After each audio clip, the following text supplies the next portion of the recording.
All right, phone number 1-800-LOVE-191, fax number 310-854-4455. I'm Adam Carolla, that is Dr. Drew, and remember, kiddies, men and women aren't as different as you think.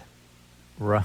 Was that the message from the crazed teen that called us at the end of the show last night? Scott, was that his name? Yes. His name? Yeah. Yes. Yeah. Scott the Medicated would have been his name if he was a knight. Oh, boy. He was a little out of control. And my message, strangely enough, is men and women are much more different than you ever imagined.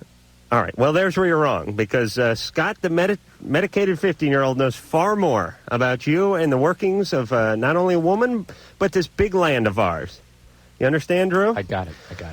All right. A little unfinished business. 2 notes of unfinished business. Last night we had Sarah in here, and what am I spacing out on his name?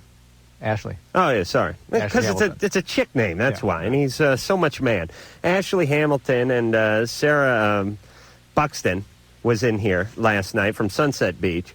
And at the very end of the night, we had a little gambling going. Now, we had a little gambling bet going earlier in the night, and it was a bust. Nobody won. Right. It was a push. It was the first time it's ever happened in Loveline history. We made a bet right at the end because the pot was just sitting there. It was my eyes were burning, staring at that big $4, that big $4 kitty sitting right in front of me. And the very last caller we had before we went to the break was a guy who said he had a problem with he was a compulsive masturbator. He was, 16, 17 years old. Oh, right. And we all guessed the number. I said, tell me your banner week. I want to know the week you've moved the most volume of sperm. Just let me enjoy my weenie, please. Thank you, Engineer Mike. I told him to concentrate on that number and that we'd get back with him right before we signed off. Right, and we signed up. It seemed that there was a dial tone. We all took a piece of paper. We all wrote down our number. This was for the big bucks at the end. We didn't write down our number. We wrote down the number that we believed he would say. Right, but I had projected some of my own masturbatory habits at age 17. See, I know I can get inside the mind of a criminal masturbator. Thank you, sweet spirit. Yes, and my number was 18. Foolish. I should have went with 21. I was thinking of going with it, but I thought 3 times a day, every day for a week may be excessive for this lad. For me, I do that in a good afternoon. I squeeze that off between on a commercial break of Sally Jesse Raphael. We're so proud of you. The point is this. Drew, Lame-o Drew writes down 4, which is a total BS number. He made no effort at all. What was behind the 4 is he didn't want to say 35 and have it be less. You know you were BSing on that 4, Drew. I really thought the guy was so overwhelmed with guilt that it was going to be some ridiculously small number, honestly. What? A ridiculously small number that you were going to be able to react with outrage to. So okay. Sarah wrote... Sarah, too bad I didn't have time to get into this, but she wrote down like 35. Ashley, foolish, naive Ashley went with like 12. Yeah. The point is I wrote down 18. The number was 21 because he called back when we were off the air, and I gladly took the kitty, and that was crack money for the ride home. So God himself endorses whacking. So there is a God. Thank you, Engineer Mike. All right. The other unfinished business was we did get a call to the station, the home station, K-Rock, at some point yesterday with an irate mother who walked in on her young teen listening to our show on, I guess, a Sunday night and was livid and is going to file a complaint with the FCC and so on and so forth. Producer Ann is trying to get her on the phone as we speak. What's unique about that, we never get complaints. Most people understand. Yeah, I don't know why. The biggest complaints I get is from my own family. My dad telling me everyone thinks I'm an a-hole. Well, people understand the purpose, the reason we have to get into this material. I mean, there's a reason for it. It's not just to put it out there. It's A, to give people the opportunity to ask whatever they need to ask, and B, because this is stuff that young people need to know. Right. And, I almost forgot that Cake is going to be in here in a couple of minutes, right after the first break. We got John and Vince from Cake, who we know from the TV show, and I don't know why I love those guys so much, but I do. I really get a good vibe off those guys. Nice guy. What is that? You like their video, too, remember? Yeah, I love their video. I love their music, and I love the cake. And I'm going to eat it, too. I was going to say, anything named after dessert for you is already a good thing. Yes, I love a baked confection group. All right, so producer Ann is now on the phone with somebody who may be an outraged parent. We'll see if we talk to them. If not, we're moving on with the show. Drew? Let's go. John, 18, you're on Loveline. Hey, guys. Hey. Yeah, See, I'm 18 and my girlfriend's 18 too, you know, and I got this problem because, you see, well, like, I slept with her this afternoon, you know, and my parents found the condom, okay, and, you know, You bonehead. What did you do with the condom? Okay, well, here's the deal. Like, I had to get to work, you know, and so she doesn't like me to leave them at her house, so I just slipped it in some Kleenex, put it in my jeans, and then cruised on home, and I just had to jump into some different pair of pants, you know, and then there you have it. I left them on the ground, and, you know. Who found it? My mom. Oh, you know what your mom thinks? You're having gay sex in the park. No, that's not what she's thinking of. Oh, yes. I've had the same girlfriend for a long, long time. All right, so how did they react?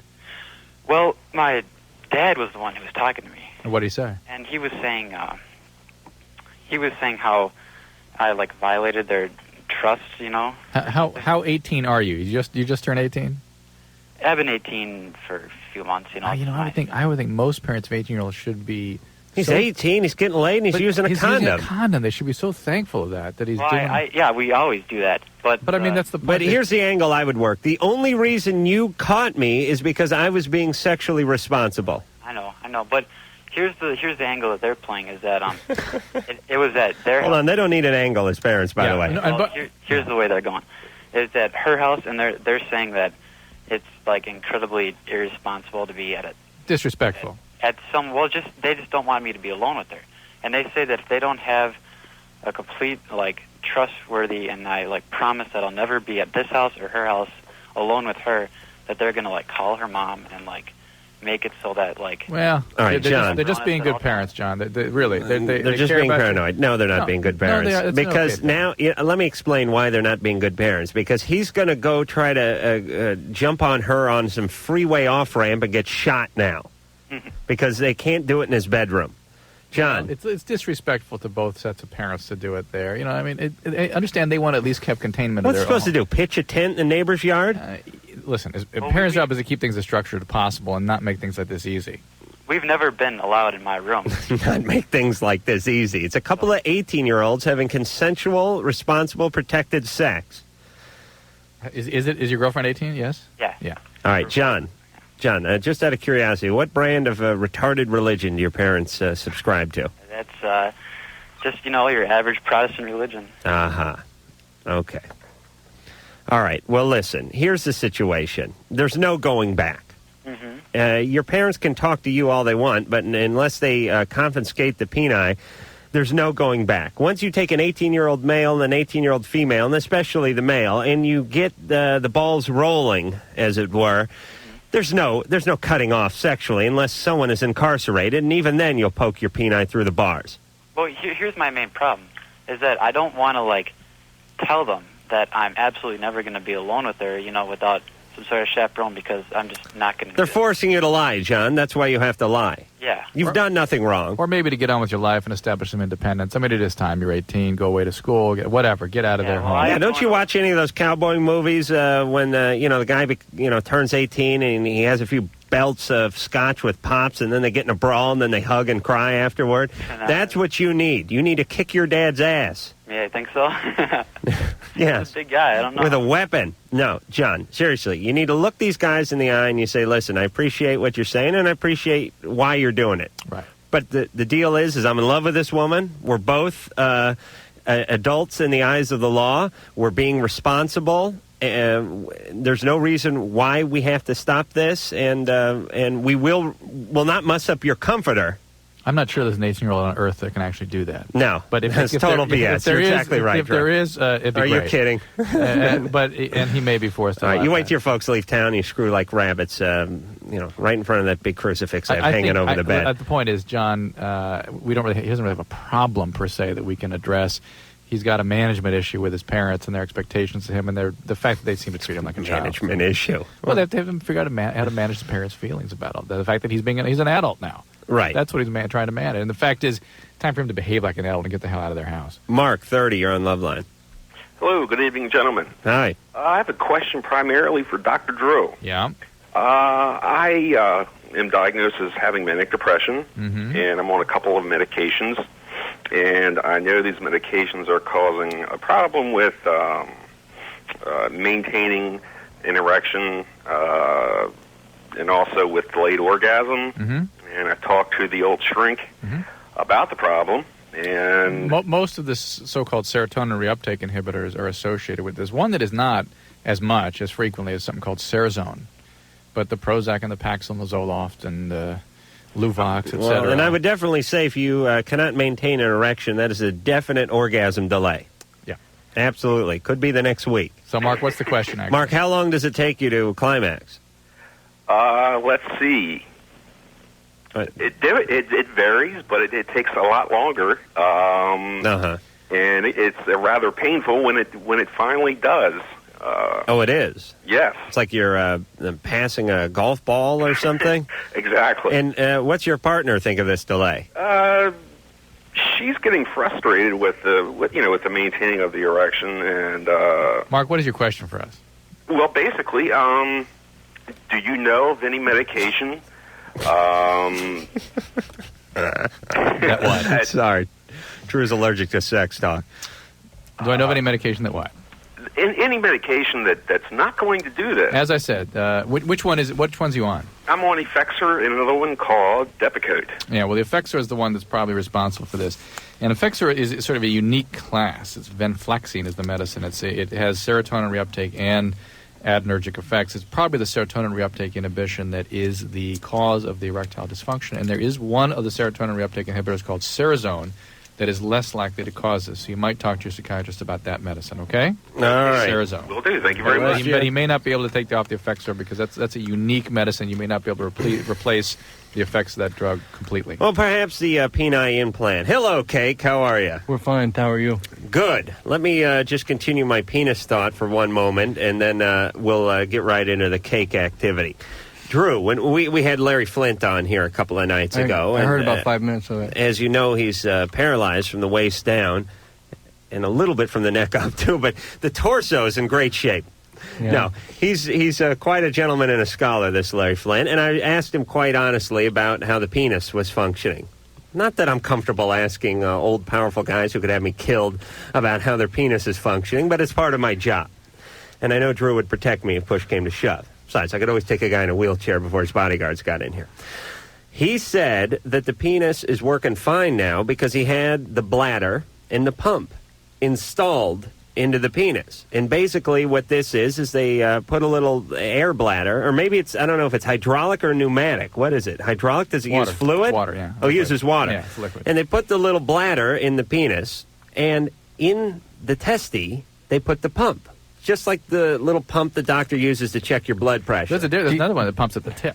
You can go at the tip, it squeezes and pumps. Do you guys like thinking about this? I do. I am amazed by this. Any technology that involves the penis is fascinating to me. Magic wand makes my penis grow. I also realize now why I like cake so much. As soon as you start talking, they get this look of astonishment and bewilderment on their face. This is what the hell? It's like a kid at his first time at Farrell's. Yes, they're amazed. And so I asked him where the pump was, and it's in his scrotum. And he squeezes it, and the penis goes up and stays up as long as he likes. And I asked him where the release valve, I worked a little fart humor in, but he didn't appreciate that. But the release valve, as it turns out, is on the other side of the scrotum. It's a handy carrying case for the pump and the release valve? I guess that's what it is. Might as well use it, I guess, huh? And he squeezes the other one, and it, lets the fluid out, and the thing goes back down. But, Drew, here's my question. Where are the testes in all this?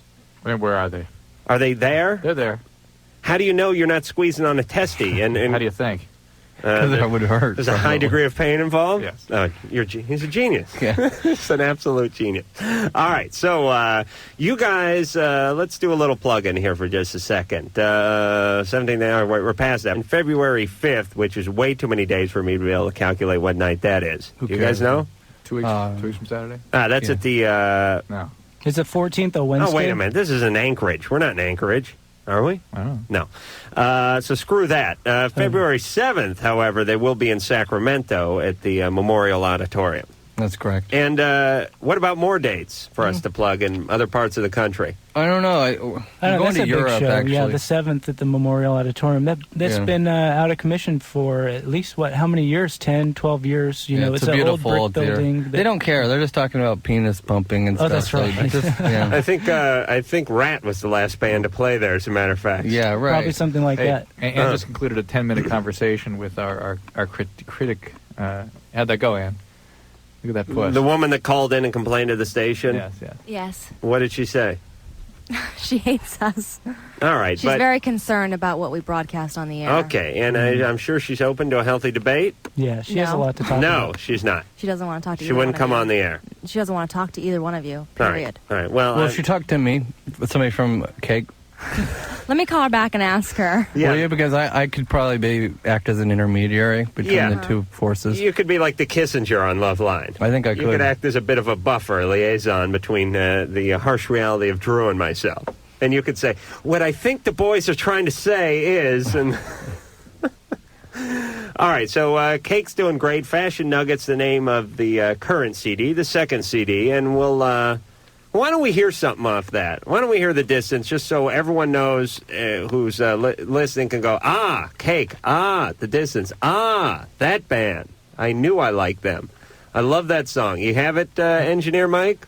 No. Oh, yeah, he had our new single, I think. Oh, he did? Now he's ready. Okay. You ready? Okay, get out the penis pump. Let's hear The Distance, and then we'll hear the new single later on in the show. Here's Cake. Distance from Cake off of Fashion Nugget. If you don't already have it, please go out and get it. If you already have it, get another one, and I don't care what you do with it. Burn it, whatever. But just keep buying the stuff. Send it to the lady that doesn't like this show. Right. What's her address? We were just talking... off the air, John and Vince and myself about how a lot of people hear this show and they think it's pretty crass and offensive at times. And we were saying, listen, we're trying to talk to people who aren't going to listen to any other kind of show. And if you want to get that message across to those people, you have to do their kind of show. And I made the example, which I thought is a fitting one, which is. It's like Drew and I are a couple undercover narcs, and we got to go in and make a big drug bust. So once in a while, you got to do a little heroin with the junkies, just so they know you're in. And then once you're in, you bust out the cuffs and the mace. Right. So are you making some sort of I don't know veiled encouragement undercover narcotics? Yes. Rough sex or something? you see right through me, don't you? You're sharing all the information that you learned in the men's room. Right. Absolutely. And speaking of the men's room, I'm going now. We'll be back with Cake. Hi, I'm Angela. Shark Scott. And we're the Wild Colonials, and you're listening to Loveline with Adam Carolla and Dr. Drew. And get a life.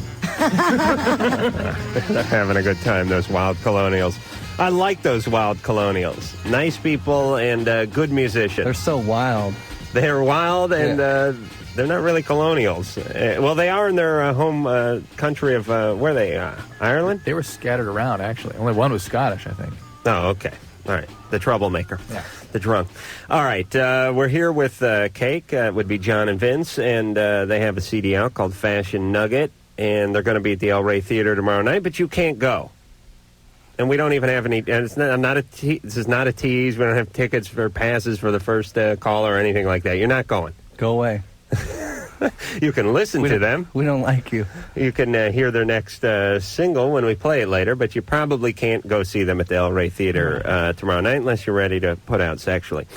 Speaking of which, we're having kind of interesting discussion here before you broke in. Yes. With the radio show. Right. About the anthropologic behavior of humans in other cultures. A pretty heady group, this Cake, I must say. A lot of education. Just because he used the word anthropological doesn't mean it's heady. But he was saying that, how people are uptight about sexuality in this culture. And I was saying it's a good thing because it allows society to function. And he brought up the point that some cultures don't do that.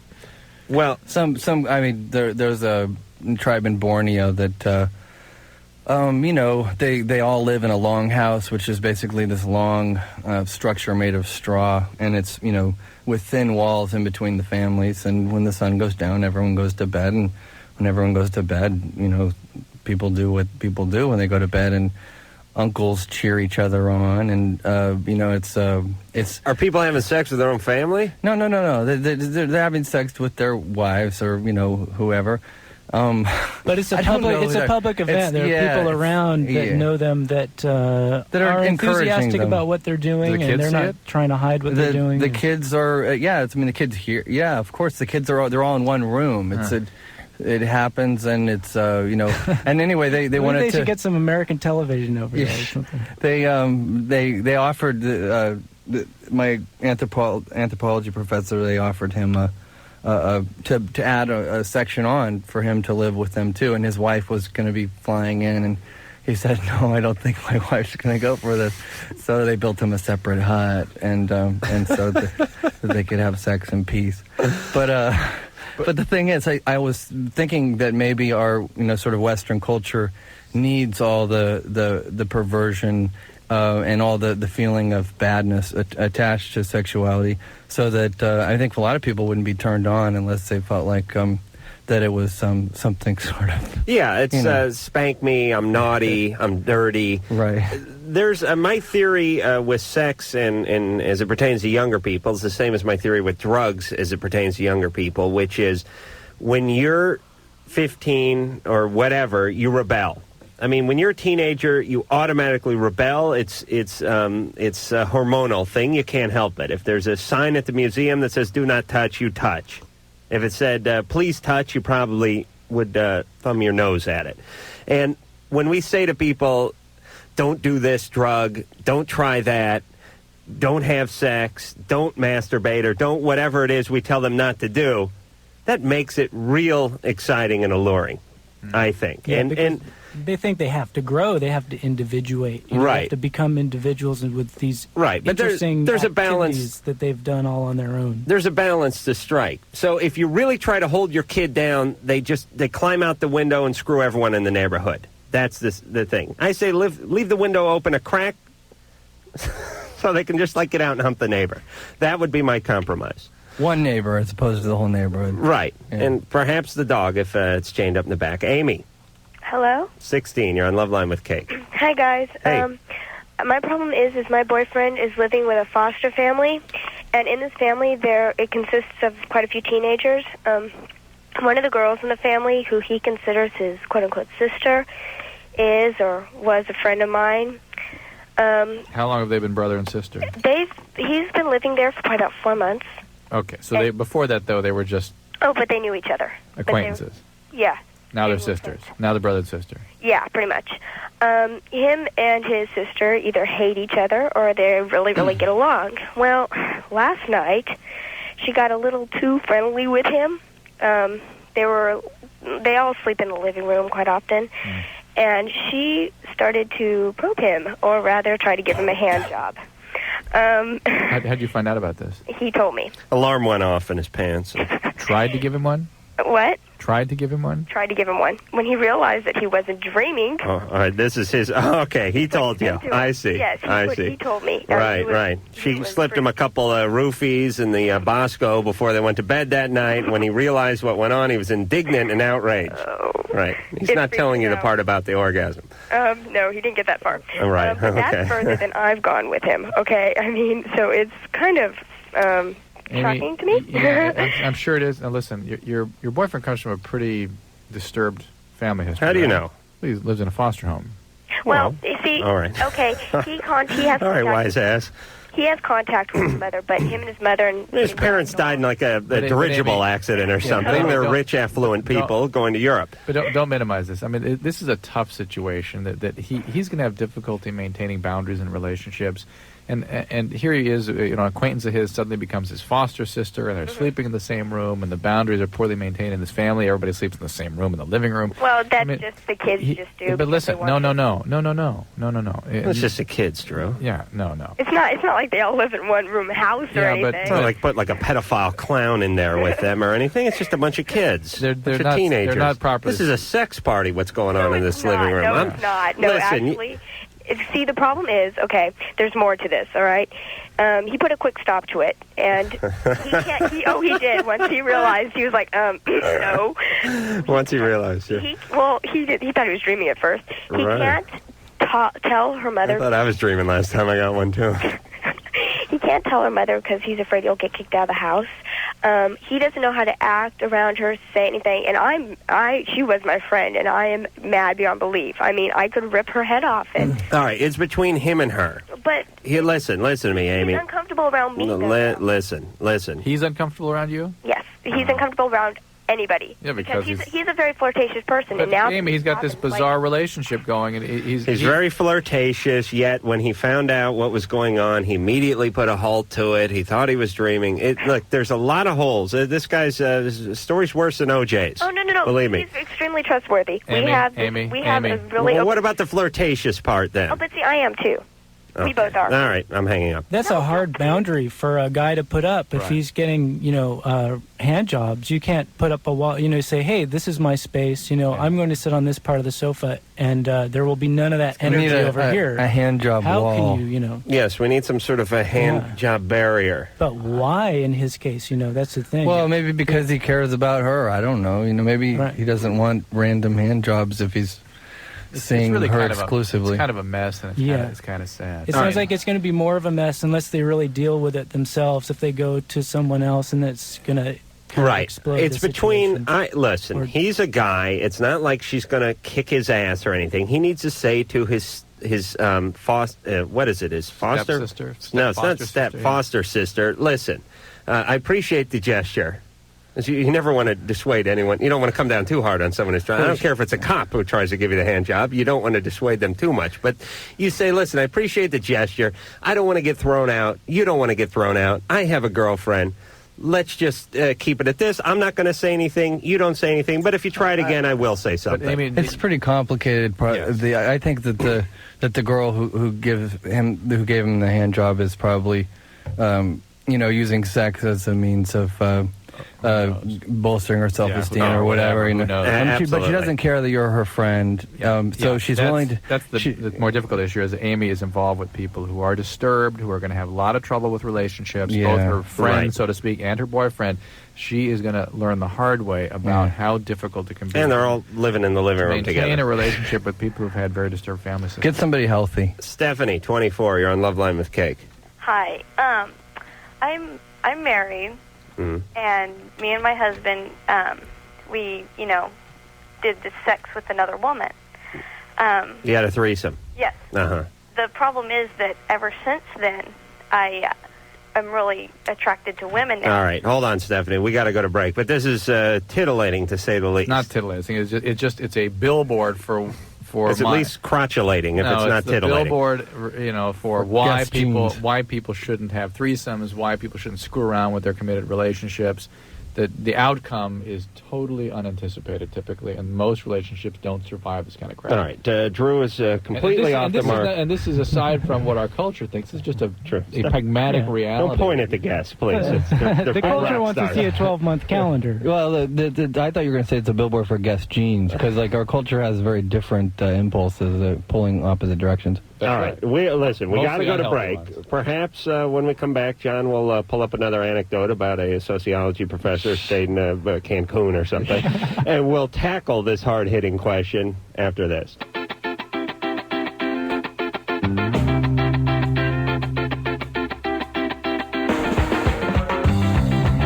All right, our guest, Cake, the CD Fashion Nugget.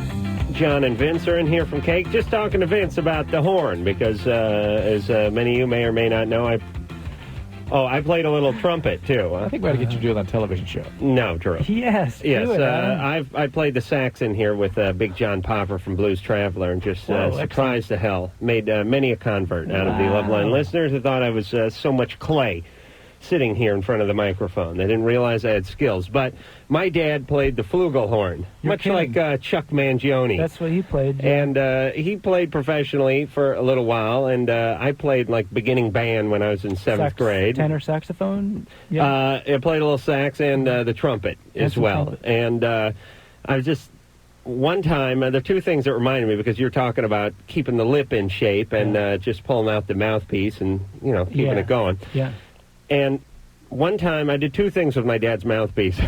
when I was in, I guess, junior high. That sort of reminded me of the mouthpiece junior story. high. One time I decided to hold it out of the window of my dad's Volkswagen Bug to see if I could get a whistling sound, and then, of course, dropped it and had it, like, shoot out sparks. And my dad, being the cheap son of a bitch he was, went back and got the thing and played it with a busted-up mouthpiece for a number of years. How much does the mouthpiece cost? Oh, they go $2. for $25 to $40 these Oh, days. it's not that cheap. You know. Yeah, we're talking about 1974, so this is... Okay, and what was the other thing? I bought a house. The other one is I tried to smoke pot out of it once. Two, I took the mouthpiece and shoved like a joint in the end of it. I don't know what the hell I was thinking. This is one of these bad ideas you have as a teenager. Let's pull Dad's mouthpiece off his trumpet. I'll go in the room. I'll see if I can try to make some sort of a makeshift hookah pipe out of it, and then I'll forget to put it back. And there's just resin all over it, and your dad used it and got stoned and didn't know what the hell happened quickly to him. fashioned a scraper out of a coat hanger and had a nice buzz going for the entire week. No, he just found this resin-filled mouthpiece. Where it's like he wasn't going to notice the mouthpiece of the trumpet was missing. Yeah, he just thought it had tarnished. All right, so again, another bad decision made by a teenager. Stephanie, 24, you're on Loveline with Kate. Hi. Hey. So I already told you before, right? what happened. Right. All right, you had the threesome. And I go on my usual tirade about this. All right, I'm almost bored with myself. Good, because we know we are. Well, the only thing is that unless there's pictures, I don't know how to approach to do this again. Wait, I want to get some of the particulars of the threesome first, just because journalistically... There's a real betting opportunity here, Adam. Oh, there is? Oh, yeah. For abuse or what have you? Something. All right. Hold on, Stephanie. Okay. The doc wants to do some gambling on your past. Okay. We're spinning the roulette wheel of Stephanie. Hold on. All right, now think about your childhood. Yes. All right. Tonight's an unfair advantage because we actually have guests with an education. Usually we just get a bunch of drunken rock stars or stoned out TV stars or something. But you guys actually have formal education with the anthropology we can still and be whatnot. very uncautious though. Oh, good, Yeah. good. All right. Everyone get $1 out. So everyone have $1? I don't know. Let's see here. Will the record company help me pay? You can write it off if you lose it. Oh, we're not going to do that folding trick, are we, with George at his mouth? No. You won't make us do that. We do the one again. where I stuff it in my briefs and you guys fish it out of your teeth. Okay, are you putting $1 here? Go. Yeah, everyone get $1. Okay, Vince. All right. Drew, you want to speculate on Stephanie's past. Stephanie would be a good candidate for somebody who had something similar to, say, Amy's boyfriend's foster sister. That sort of past. Some sort of sexual abuse. No, just real poor boundaries in a dysfunctional family. All right, but that's pretty broad. It is Can pretty you be broad. a little more specific for the betting? Oh, jeez. Oh, please, Drew, come so on. there's the assumption is that a dyad, just two Parents people having sex, is the normal way. And if it's three-way, then there's no way that everyone's going to fulfill everyone's emotional needs within that threesome. It's so you just- shouldn't have sex that way either. That's Drew's theory, but empirically, as a matter of fact, a committed relationship rarely survives this. All right, but spit out, not impossibly, but rarely. And the people that engage in this usually have poor boundaries. All right, let's gamble. And please. Terribly young parents. Her parents were young. Young. Please, Drew, it's a goddamn $1. Would you just spit something I'd out? like to say something intelligent about this. I'm moving on to John. Huge family system, like a bunch of kids in the family. A lot of kids. Like cousins lived in the All family. right, A lot of people lived there. She may other be one of the Councils or the King family. Or every right. Is this a different person than the ones whose friend did the hand job and all that? This has been... Okay, Vince, I'm taking your $1. Some people have all the fun. Vince, it's all the same person. All right, John, what is yours? So you say big family. Big family, young parents. Horrible. Go ahead. I don't know. I think that there probably there may have been some abuse, but maybe it's sexual also, or physical. Physical. I don't know. Okay, I'll go for physical. But Physical. What I'm also thinking is maybe she's has some attraction towards women. Just anyway. That's not the issue. That's not no the issue. hedging. We're talking about the past. Yeah, whether she is or is not a lesbian, what's the problem with her sexual orientation is not so much the issue. And by the way, mind you, she had a physical experience with a woman when she was 12. Okay, let me say this. She could have just wanted to give her boyfriend a power trip, too. All right, but we're talking... But you have to do that in order to bolster the male ego. Let me take control of the show for just 1 second. First, let me say this. I could have flown to Vegas and put $50 down on the Packers and the time it's taking us to get this goddamn bet out. Let's do it. Now, Drew, you're going with the big family. And the 12-year-old... 12-year-old encounter with a female. Yeah. John, don't say a word. You're going with physical abuse. Not sexual abuse, physical abuse. Vince? Assign the bets now. Responsibility in action, but it's not physical abuse. We're talking about her past. Oh, okay. And believe she's going to be an old woman by the time we get back to her. What happened in her past, her upbringing? Okay, what happened in her past? She had 2 healthy, open-minded parents with maybe not very good ideas about okay, boundaries. No boundaries, hippie parents. Yeah. All right, I'm going with some form of sexual abuse. Okay. All right? Yeah. All right, we're all set. The hell? Was it Stephanie? Uh-huh. All right, Stephanie, tell us about your past. My parents? Yes, okay. Your childhood. Let's see. When I was 3, they got divorced, and my mom got remarried pretty much immediately after that. Mm-hmm. And she had 2 more children, and I was like the youngest of 3 at the time, and she had 2 more, so I was like the middle. Okay, 3 kids altogether? No, 5. Oh, 5 Drew, you son of a bitch. 5 girls. 2 older, 2 younger. I'm the middle. All right, any sexual abuse? No. You sure? Yeah. How old were your first sexual encounter? I was 18. No, True, you're losing now. You lost a quarter on that one. All right, any physical abuse? No. How about the parents? Liberal, open-minded, hippie types? No, not really. They never talked about sex at all. How old are your parents now? How old were my parents when I was born, or how old are they now? When you were born. 23. My father's probably about 25. All right, sorry, True. That does not, by today's standards or yesterday's standards, that is not considered a young family. You're digging a grave, Drew. I'm going to take $2 back. Let's just leave it in the pot. We'll leave it in the pot. Yeah. All right, Stephanie, let me ask some relevant questions about today, or at least whenever you had the threesome. Okay. It's been like 3 or 4 months ago. Did your husband have sex with you and with this woman, or did he just watch you two having sex? Actually, he tried, but then he ended up watching because he said he was like amazed at the whole ordeal going on, because I guess he didn't think I was going to go through with it when it happened. So. Right. Okay. So and you ended up enjoying the sex with this woman. Yes. Who was this woman? I met her through a personal ad. Okay. So you know she's smart, and you guys had a physical encounter. You end up really enjoying it, and now you think you may be bisexual, or you're going all the way to lesbian. Because I love my husband. Right. And I mean, I'm really attracted to him, but I feel I'm attracted to women too, but I just don't know how to approach a woman. Is this something you'd always thought about and never had acted on, or is this the first inclination? I or had inkling? thought about it before, but I guess I really never thought about it in that way. I always found women attractive, but I never really thought I would ever do that. Okay. Do you have kids? 2. Oh, okay. No. Stephanie, please, think of your kids, all right? Mm-hmm. On behalf of your kids, recommit to your husband. Don't start including other people in your relationship. It may be fun.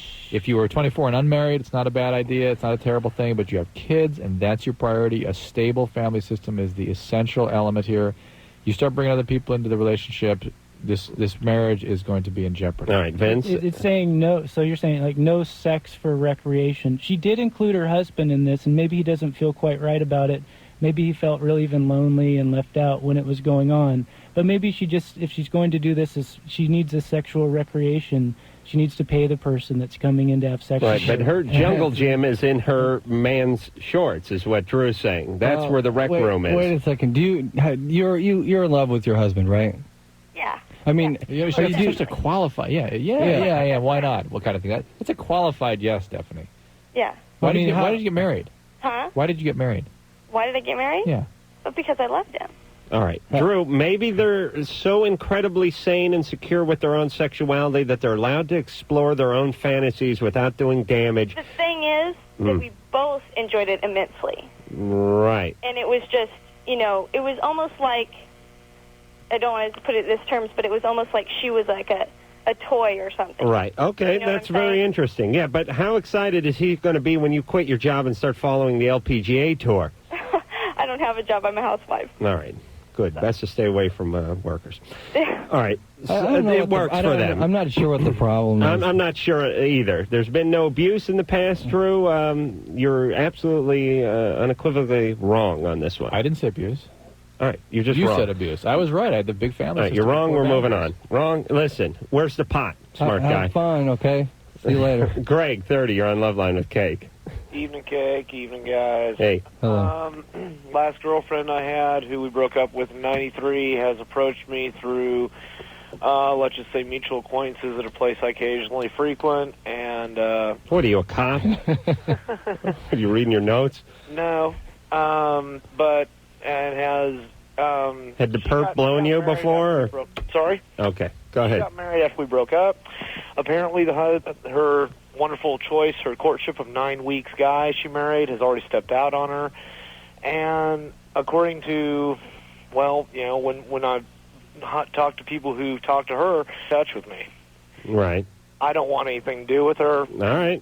That's the end of that call. Do not. We support that. And we absolutely support your right not to get back in touch with people you don't want to get back in touch with. Now, even the long huts in Borneo, I bet, did not have threesomes and things like that.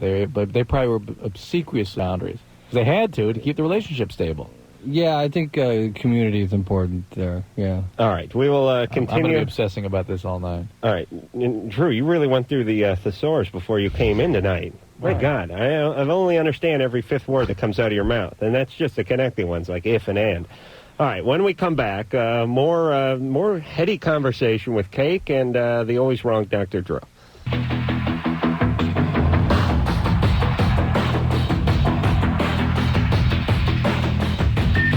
All right, Drew, you mind if we do the show around you? Phone numbers, 1-800-LOVE-191, fax number 310-854-4455. We're here with John and Vince from Cake. Everyone's getting a little punchy at this point in the show. I just went in there and told engineer Mike, hey, it's real hot in there. Could you turn the air up? And he goes, well, you guys got the lights on. What do you have your choice between adequate lighting and air circulation? Didn't someone figure that in, engineer Mike, when they designed the heating HVAC system in here? It also implies we've never had the lights on here before. Yeah, we rarely... You got the lights on. All right. When we come back, we'll talk to Cake, and we're going to hear something else off the Fashion Nugget CD in 10 seconds. All right, John and Vince from Cake, Dr. Drew from Pasadena, and Adam Carolla from North Hollywood. And we're going to move on? Please. All right. Engineer Mike, do you have... what's the next song we're going to hear? The single. Are you talking to Mike? Oh, or are you talking to... Yeah, I'm talking to you. Yeah, well, I think, why not hear our next single? All right. Is it I Will Survive? It's an old song. We're not playing it as a joke. It's a well-written song. It's about rising up like a phoenix out of the ashes of your failed relationships. At first I was alone. I was scared to be right. Yeah, So well, I know, just because it had a disco riff to it doesn't mean everything that was done with a disco beat is that much schlock. That's right. Yeah, it probably is, but in this case, we'll make an exception. It's a good song. Okay. Yeah. Well, with all that set up, why don't we just hear from Cake, I Will Survive. I Will Survive, off of Fashion Nugget by Cake. That would be Vince, Blowing Away on the horn. That's one of the gems of the disco era. All the cultural froth around the disco arena has been hosed away, and those nice gems are left underneath it all. All right, hold on, let me get a steno pad out. Yeah, I like that song. It's a real cool version, and I liked it the first time around, but this is a uniquely Cake version. You guys have rubbed your frosting all over this one, and it sounds good. Stop. Rebecca, 21, you're on Loveline with Cake.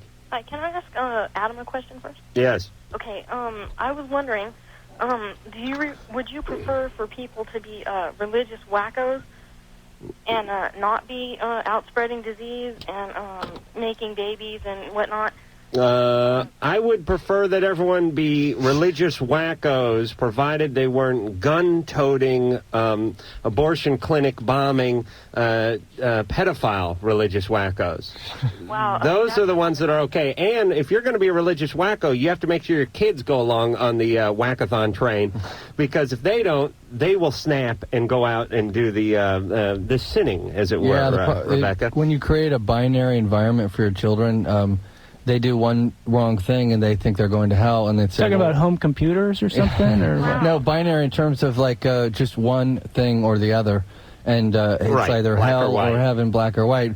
We're all, I mean, Americans are descendants of Puritan sort of religious zealots who were kicked out of normal countries, and we're just still in that sort of binary mode, and we apply it to so many different things. And unfortunately, a lot of kids, when they're religious zealot parents, they drink a beer and then they go, oh, well, what the hell, I'm going to hell anyway, I might as well just go ahead and drink a keg. And well, who knows? As a pragmatic reality, though, the lack of religious zealotry in our culture has correlated with a substantial decay. Historically, I don't know that religion has kept anyone in line. Oh, yes. Well, I agree with what you're saying. I know what you're saying. There's a lot of that out there. Well, Rebecca, what's your point? I don't mind killing in the name of the Lord, don't get me wrong. Well, my point? Yeah. Wow. That, I just want to say that not all religions are that way. No. The Jews are the smart ones. They take care of their family and then they eat. Buddhism is pretty cool. Buddhism's a good one, too. Yeah. Buddhism's brilliant, this Buddhism. Nam yo renge kyo. You want something? You sit in front of your Gohanza and you chant till you're blue in the face, and eventually it shows up. Well, that's American-style Buddhism, I think. It's a little different. And places are a little less materialistic, I think. Oh, really? Yeah, and call me crazy, but I think it's a little different in different places. They're not chanting for cars or VCRs or anything? No, it's weird. All right, then it's a ridiculous religion. Unless you can get like a stack washer dryer out of it, forget it. Yeah. All right. Yes, I wish this entire planet was either Buddhist Jews. That's what I wish. The entire planet, except for me. And then I could just go ahead and set my own religious boundaries and sin as I want it. Rebecca, go ahead. What's your point? I just was curious to know. Are you very much involved in religion? Yeah, I am. Which one? Well, actually, I'm just I was raised Catholic, but I'm like non-denominational Christian now. You just strongly believe in God strongly, and yeah. And that's good. Good. Yeah. I hope it keeps you in line. Okay. Humans need religion. I mean, that's the empiric fact. No, they don't. Well, non-thinking humans need religion. No, I'm sorry. Humans derive great benefit from religion. Or what? I mean, religion is kind of a. Well, if you have a good moral compass, you don't need to read scripture to tell you about your neighbor and Ham and Abraham and all the rest of that. Let me just say once some simple place, but profound place in people's life that it serves a very useful function. As an internist, I deal with dying people all the time. Wow, it's sad that you think that way. Hey, wait. Hold on, Rebecca. I'm just trying to make a point to Adam.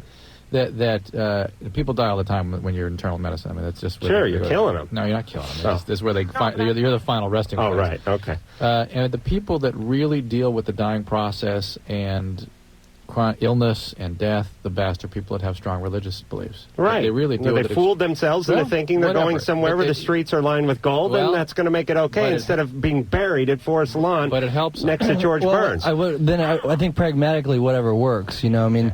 Who cares if it's true if it makes you feel better while you're alive? Because when you're dead, who cares if you're wrong? All right, well, why not just take drugs and think you're Jesus Christ while you're here on Earth? What's wrong with that, Drew? I think that... because it does hurt you and end up hurting you in the long run. Religion can, I think, definitely serve a function. Absolutely. But it's sort of like a sort of a calcified exoskeleton of maybe spirituality or your own individual sense of ethical... reality, and it's like kind of like it's a roadmap to the stars. No, it's like this is the dawning of the age of Aquarius. Really? All six planets are aligned. Yeah. All right, hold on. We're all. Well, you know that, right, Adam? We're like Joseph Campbell, the X generation, going on here. We're all going to hell with this conversation. Too much coffee. All right, Rebecca, did you have any final thoughts? Questions? Wow. Rebecca's way better off on her own, Rebecca, you got a question for us? No, she just wants to talk about spirituality. No, that's cool. Do you have any questions? No, she doesn't. But did you? No, what was the question? Oh, I forgot about that. Okay. She wanted to know if you liked religious zealots and freaks. All right. Listen, I have... actually, I don't like religion. I really don't. Well, I thought what's scary is Rebecca's going, oh my God, and what our arguing was that religion was good. That's what our argument is. That's what we're saying. That's religion not my is argument. Good. I think it's very pragmatic. Rebecca, listen carefully and think about what you hear. Use your head. If it keeps you in line, fine. But it never stopped anyone from doing anything evil, this religion. Hannah. Hi, guys. How you doing? 18. You're on Loveline with Cake. I got a question to say. I was pretty violently raped about 3 years ago, and I was just wondering, I still have real bad nightmares and everything. They never caught this guy. You were 15 at the time? Yeah. Had you ever been victimized in any other way before that? No.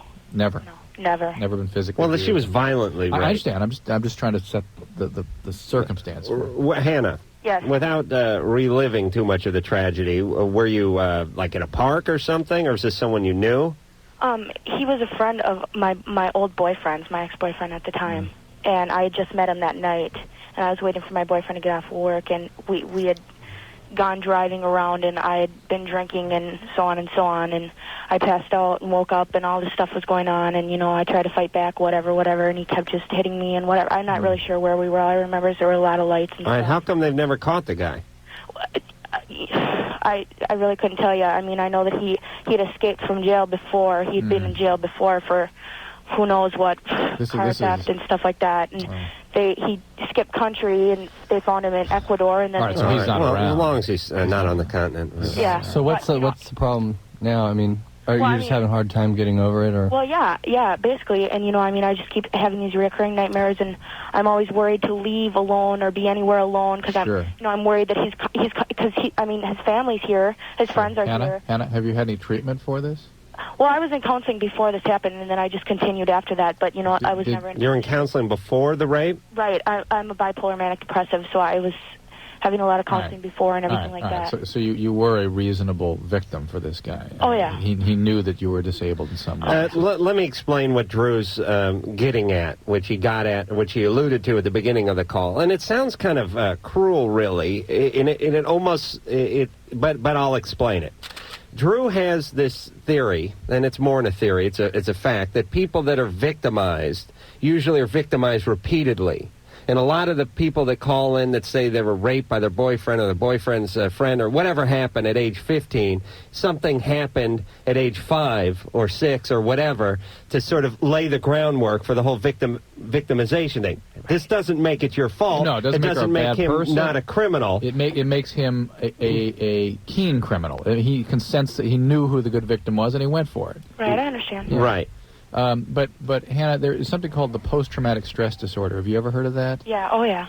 Are they approaching your treatment from that perspective at all? No. I haven't continued my treatment now for probably... Get back in. Are you off meds right now? Actually, I am, yeah. Okay. This may be, to a large part, why you're having such persistent symptoms. And if you go back and see a psychiatrist and talk about these persistent panic attacks and agoraphobia, fear of going outside, bad dreams, irrational fears, which aren't so terribly irrational, unfortunately, in this case, there are things that they can do pharmacologically that can really help you with this. Let me ask you something. Particularly since you're bipolar manic depressive, because that delicate chemistry can really be set off. If his family is still here, I believe we should do it like they do it in Borneo, where they lock the family up. Listen, if you're yes, I'm using a little artistic license here, but I'm going with yes. They put you in your own hut, and that's it. If your kid is out, the predator out hitting the streets, getting women loaded and raping them, and then flees the country, fine, you get locked up. Your offspring. I want to have the approach in this country where it's like when your dog jumps over the fence and goes out and mauls some kid, who do they punish?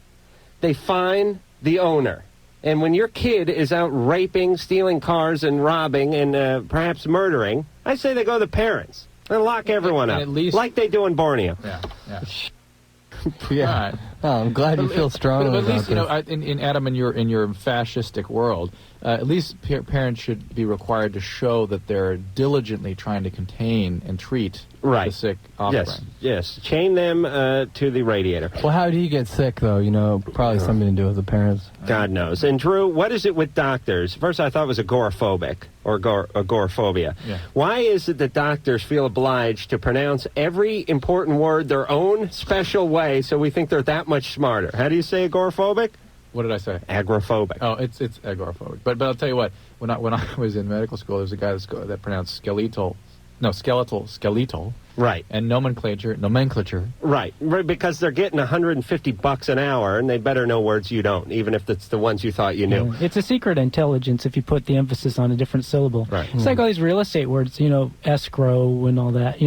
That sounds like a small animal or something, but it's a real estate theory that you better let real estate agencies take care of. All right, John, hit Vince. I can't reach him from here. Brian, 22. Hi. He's been sucking on the trumpet too long. Yeah. Yes, he's been on hold for 80 minutes. Thank you for pointing that out. Brian, what's your question? I have a couple questions about masturbation. So I like the way you pronounce that. I guess it's more directed toward Dr. Drew, but I figure Adam will have more personal input on it. Go ahead, Brian. What's the question? How many times can a man, masturbate in a day before he runs out? Well, let's ask Mr. Al. A 1, a 2, a 3. All right, a little blow pop, for those of you who are old enough. How many times before the spigot runs dry? Different for different people. Some people maybe one. And if you do it too often, just empty it. This is kind of a bet between me and a friend. If you just empty it, like a couple days. When you guys aren't working on cancer, yeah, when you're not working on the cure for AIDS. Brian, 22. Yes. Yeah. Maybe there's better things. Brian, let me ask what is the question? Let me ask you a question. Which junior college do you currently attend? I attend a full university. Really? They should toss your ass out immediately. Brian, what's the question? Got to settle this bet for me. If you can cause any kind of damage by overusing.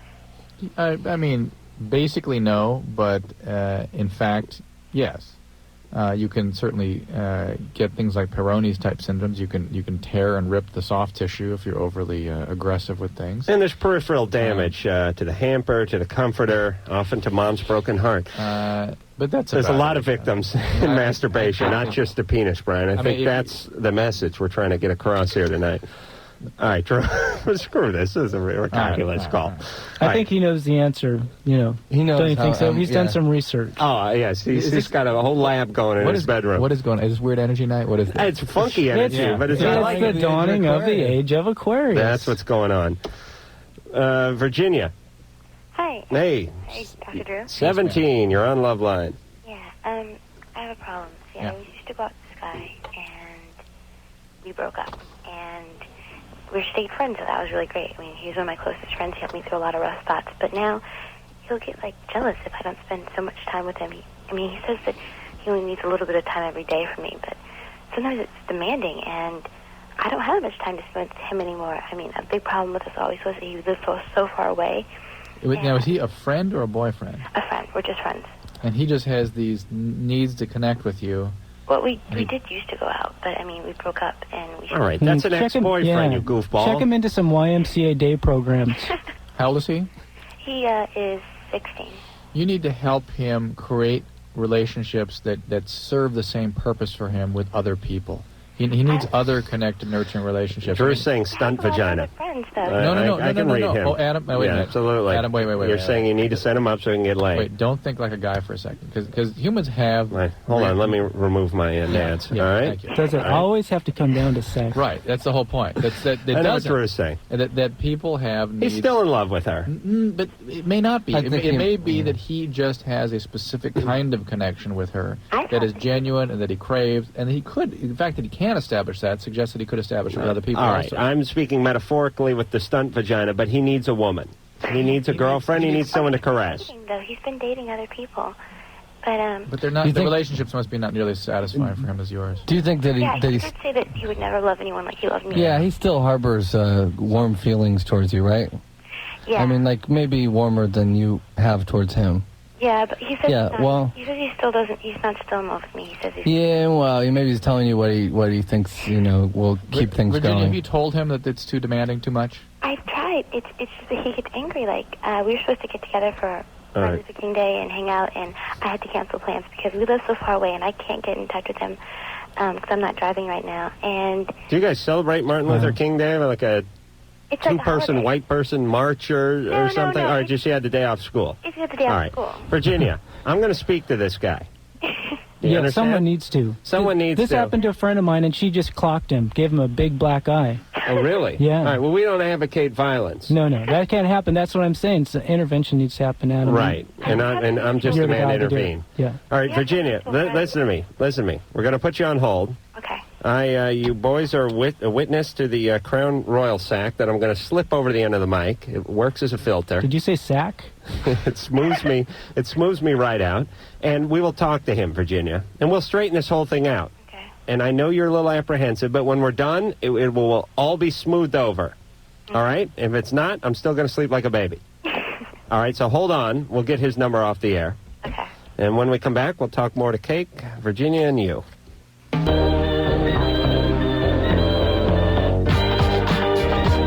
Hey, this is Carrot Top, and even losers like me listen to Loveline with Adam Carolla and Dr. Drew. Turn on your radio, they'll give you a big hug. It's Loveline, get it? Ow! Ow! Got to start working that in. That's the, I don't have anything else to say. I'm going to squeal. All right. God bless the Carrot Top. Vince is here from Cake. John is giving Drew a reach around in the bathroom. Oh, no, he's back. Drew's now washed his hands, and he's back.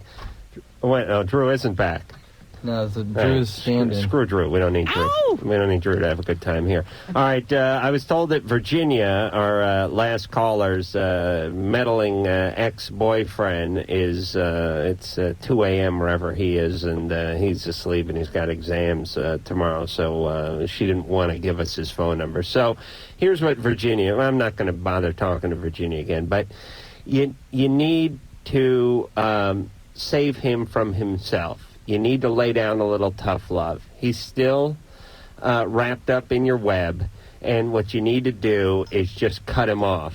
You're going to drive him nuts, and then he's going to get loaded and attack you. Yeah, and he'll know how to deal with it because before Virginia, he was dealing with life, and Right. he just has to go through the withdrawals and deal with it. Absolutely. She's using him for some kind of emotional security or approval or some sort of. It's nice to be liked. Yeah, it's nice to be And liked. a lot of people get attached to that, and they don't necessarily like the person back, and they don't necessarily like them enough or even like themselves enough to be able to provide that for themselves. But she can still fit it in her schedule a little bit. Or to know the difference between, liking yourself or, whatever. And having someone else like you. Yeah, right. yeah. Right. So they're both culprits here, in my opinion. You're a culprit. They're both perps. Jess, Yeah? 13? Yeah. Hey. Hey. Hey. So, okay. Lately, I've, so many people, try to pressure me. Sorry. And they're they're saying it's fun, and all the guys are saying it's cool and that I'll like it. But I'm... Hold on a second. Let me yell. So weird the guys hold on would a say second. that. Hey, Drew, would you shut up, please? For Christ's sake, if you're not going to do the show, at least don't screw it up while we're doing it. This is a really important commentary here. Yeah. It is. She's 13 years old, and she's calling into Lovelines. So guys are surprised, are wanting her to... Yeah, have her friends are sex talking about sex, and she's getting pressure from other guys for to have drugs some sex. And Are they You should pressuring you more than your peers and your friends? What? Well, yeah, because they're saying that if I don't do it, then, then it's Why are you being singled out? what? Why are you being singled out? Because in my neighborhood, I'm the only girl. I'm with 15 guys, and I'm the only girl. All right, let me talk to your dad. It's time to pull up stakes. Well, as far as drugs are concerned, wait until your brain is fully developed. Wait till you're 18 or so, and then decide. Because that, by the way, is an extremely important. Very point. sound. Yeah. Very Tomorrow, sound. Don't make the same mistake John made. No, because tomorrow, because I've always been postponing it and everything. What, drugs or sex? Well, both. But tomorrow, like, I just had guys over at my house, and they're like gonna make me smoke pot, and I've got asthma, and I'm like freaked out. Yeah, they don't care about you. What does that mean? You want to do some gambling? No. I want to know. I All right. want to know why do they feel they can make you do anything? Why do they even believe that? I don't know. What is it about you that leads people to believe they can force you into things?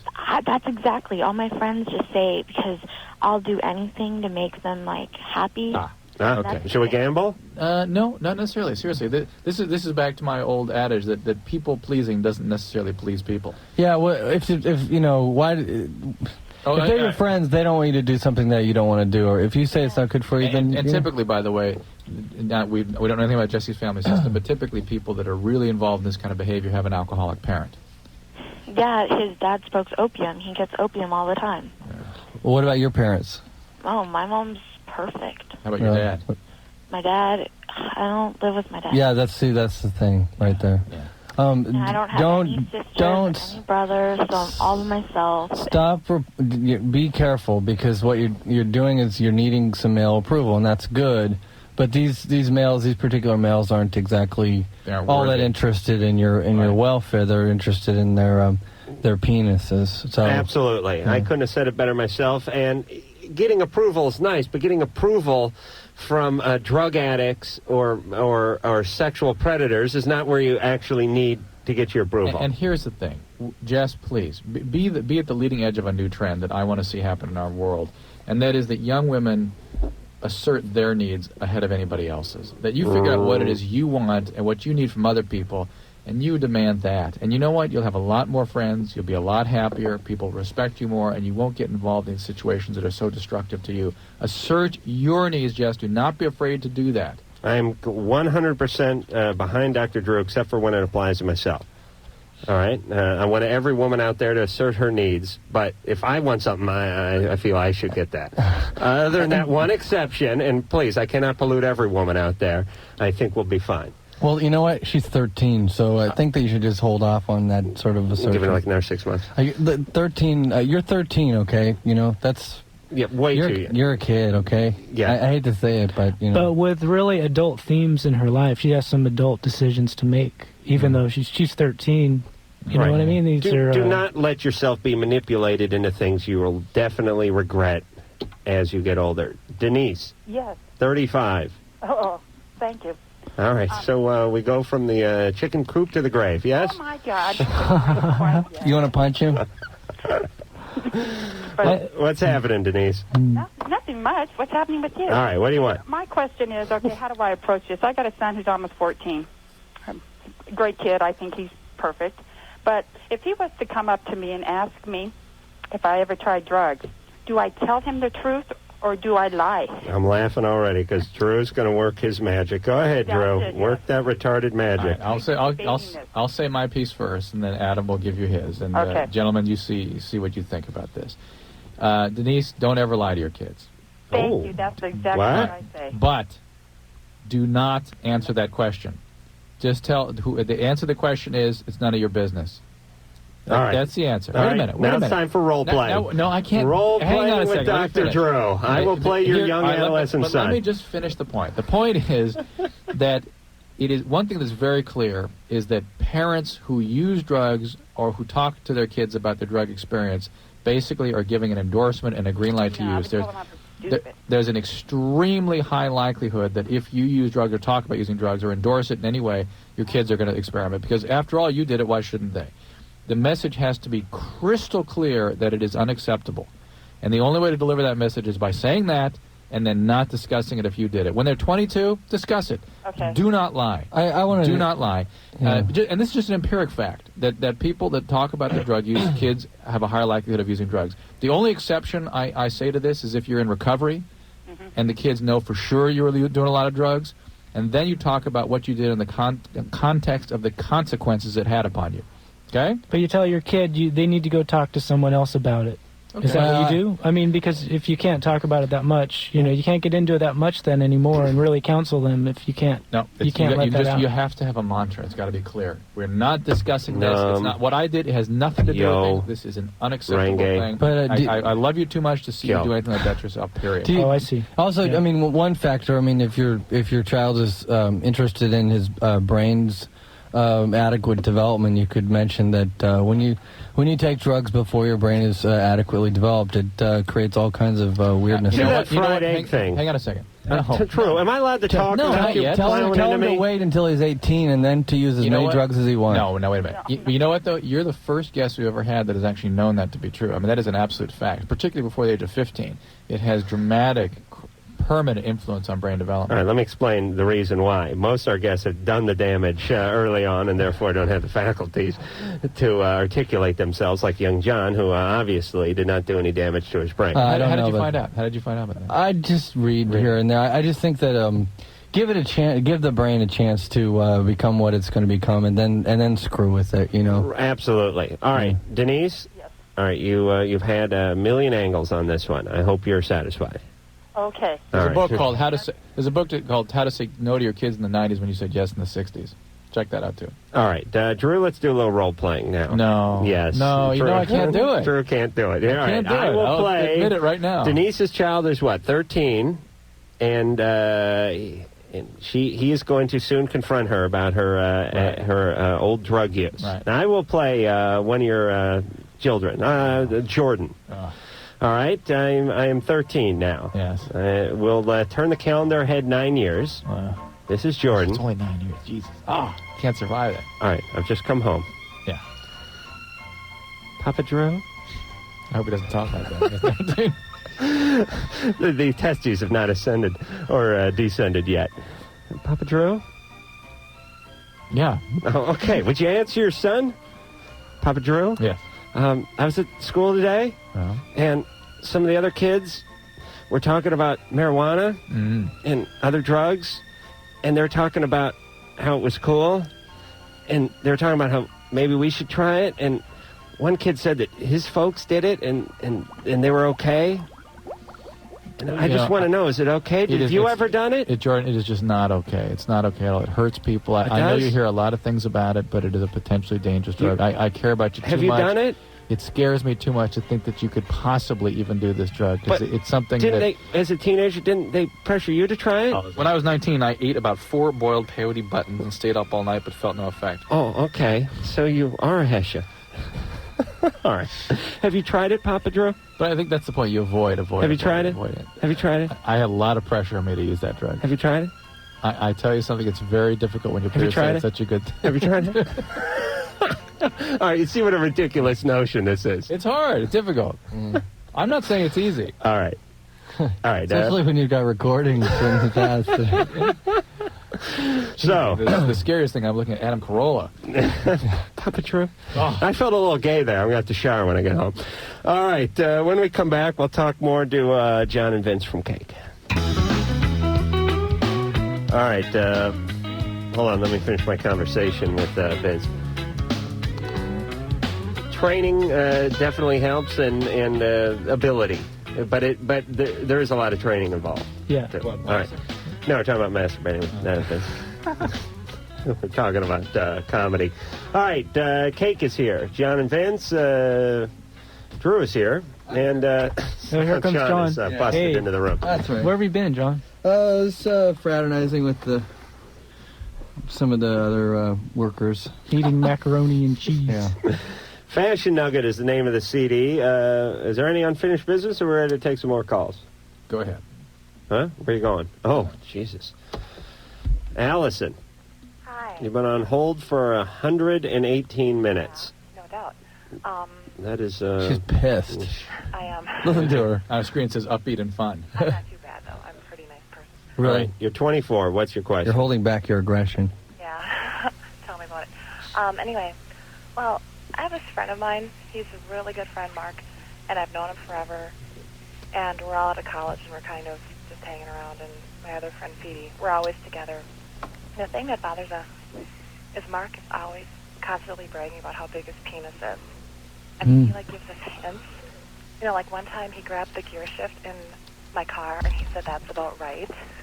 Mm-hmm. That's a funny joke. I like it. Every time someone says that joke, I laugh. And, like, you know, like, once in a while, I grabbed some chapsticks once on a date. and I mean... Not a good idea. He doesn't let an opportunity go by if it comes up to tell me how hung he is. And I'm just... How does that make you feel? What? How does that make you feel when he talks like that? Well, it makes me curious, but then Curious? I want to wonder, why is he telling me this, you know? Curious. I think that maybe he's insecure or something like that. I mean... He might be wondering if his penis is the right size. I'm kind of surprised you react with curiosity.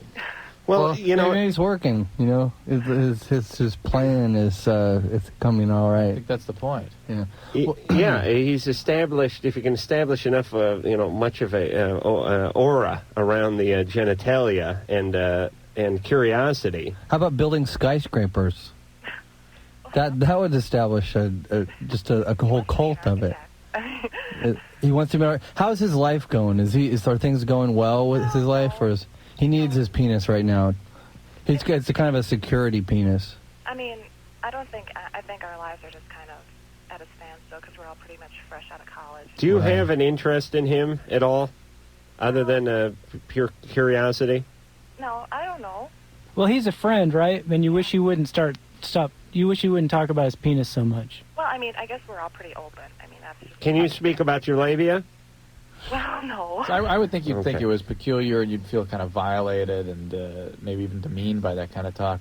The other thing is, I mean, this is just maybe the only way he can assert himself right now. He may feel Yeah. really insecure, and The thing is, he feels real small and Listen, unimportant. guys- and this is the guys way do that's what I this. was Guys- compensating for. That's what I was getting Guys at. do this with their Penis needs some cars. attention. Guys Yeah, do very this with dysfunctional, their dogs. Guys do this with their jobs. Guys usually pick a sort of some source of pride when they don't have much going on, and they'll work it to death. Like I'll talk about my high school football hijinks, for first couple hours on a date. You do, really? Being sodomized by the mascot, other things like that. Fascinating. All right, Allison. Yeah. Listen, you don't sound real disturbed about it. He sounds like a bit of a jerk. Why don't you just look him in the eye and say, listen, are you that insecure that you have to bring your penis up that often? And I'm sure that'll be the last time he ever brings it up.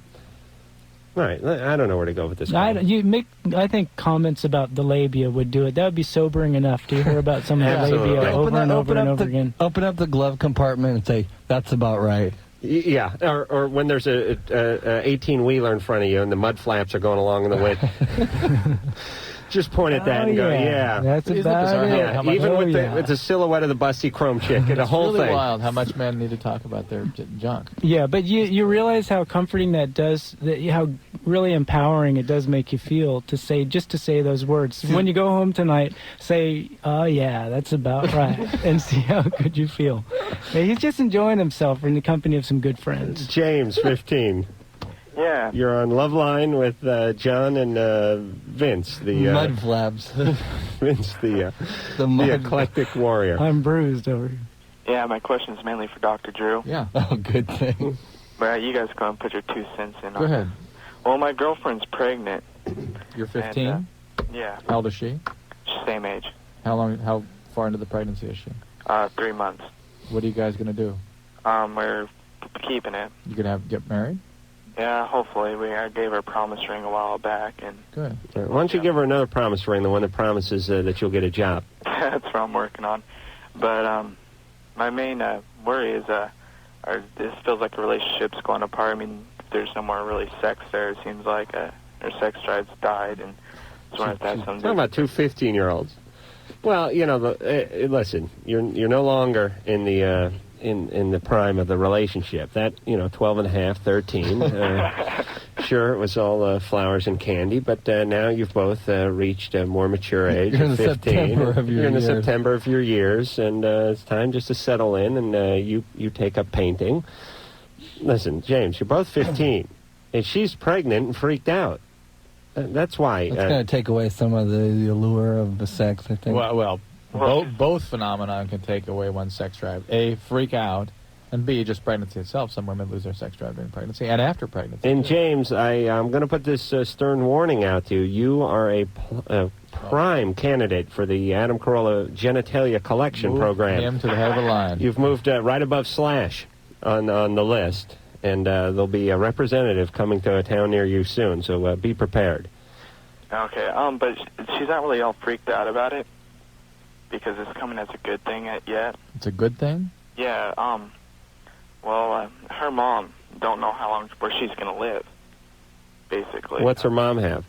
I don't know exactly what it is, but it's kind of like AIDS with her immune system and everything. But it's like she gets blisters and stuff if she doesn't take her medicine. All right, so her mom is actually dying? Yeah, they don't know how long she has to live. Maybe she might live 10 years, 5 years. I mean, a year, they don't know. She just gets big blisters on her skin? Yeah. Does she have something called pemphigus?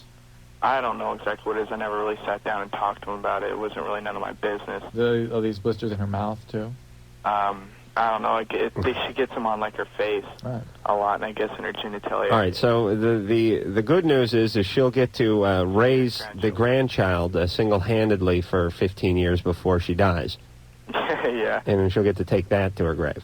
Yeah, and we also have support from both sides of the family. Okay. Well, listen, for 15, you sound like you have a fairly level head. I wish you would have used a condom. And quite honestly, it is my opinion that everyone would be better off if you either had the abortion or gave the child up to adoption. Which they can still do. But you sound level-headed. The families are willing to reinvest in a new family. God bless them for that. James, don't worry about sex right now. It is the least of your worries on the priority scale. You worry about the sanity and the psyche of this young person you're about to bring into this harsh world. All right?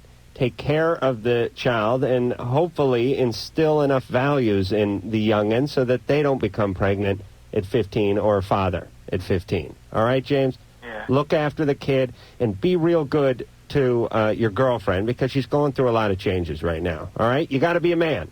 That's it. Now it's time to be a man. Your penis was a man 3 months ago. Now you have to be a man. You're 15. That means not it's worrying tough. about your own sexuality so much as you're your child and your hopefully wife. When I was 15, I was like collecting wacky packs and rushing home to watch the Groovy Ghoulies. I could not have stepped up to the plate as an adult. But that's the thing. That's the deal. If you're going to keep the child, if you're going to raise a child, you now are an adult. I don't care if you're 10.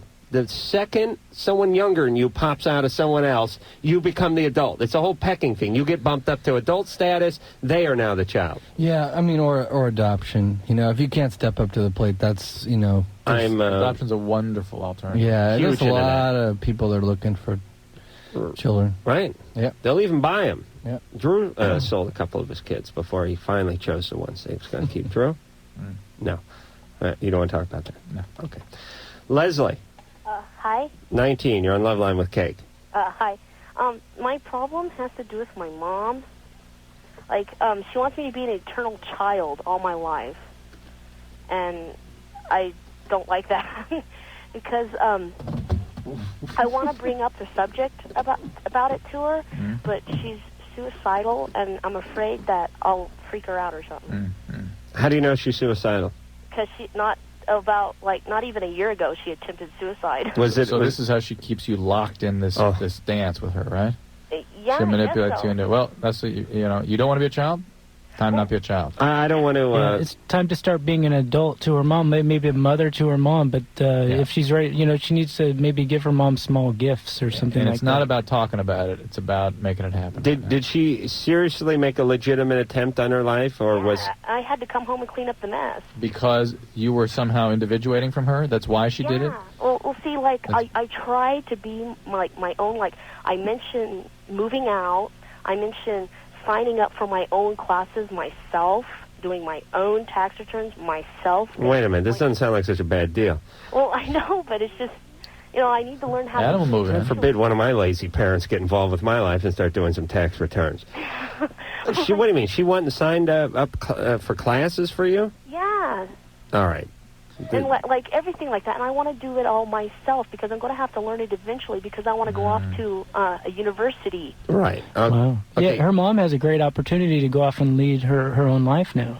Sounds like. Yeah, but mom is way too enmeshed with this She has child. no social life, though. She has no life. Yeah, I know, but it's like you're staying there and is enabling her to go ahead and keep on having no life. It's hard because you don't want her to, off herself. But it seems to me that that really you got to do the difficult thing. Yeah, and when you leave, the only thing you're not going to pack is a mirror.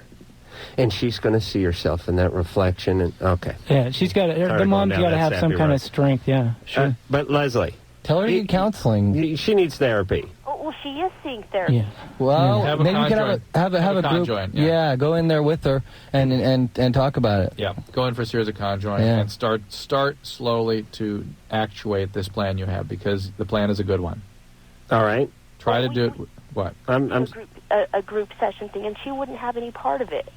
Tell her that you have to do it. Yeah, just you've got to stay like a laser beam. You have to be the adult here, and you are the sane one, and you have to just impose your will on her slowly. All right, Leslie? She's really controlling you with her You were weakness. right. For both of you, you're right. But don't break away so much that she stops filing the taxes. Okay? Because, seriously, I pay like $95 for that each year.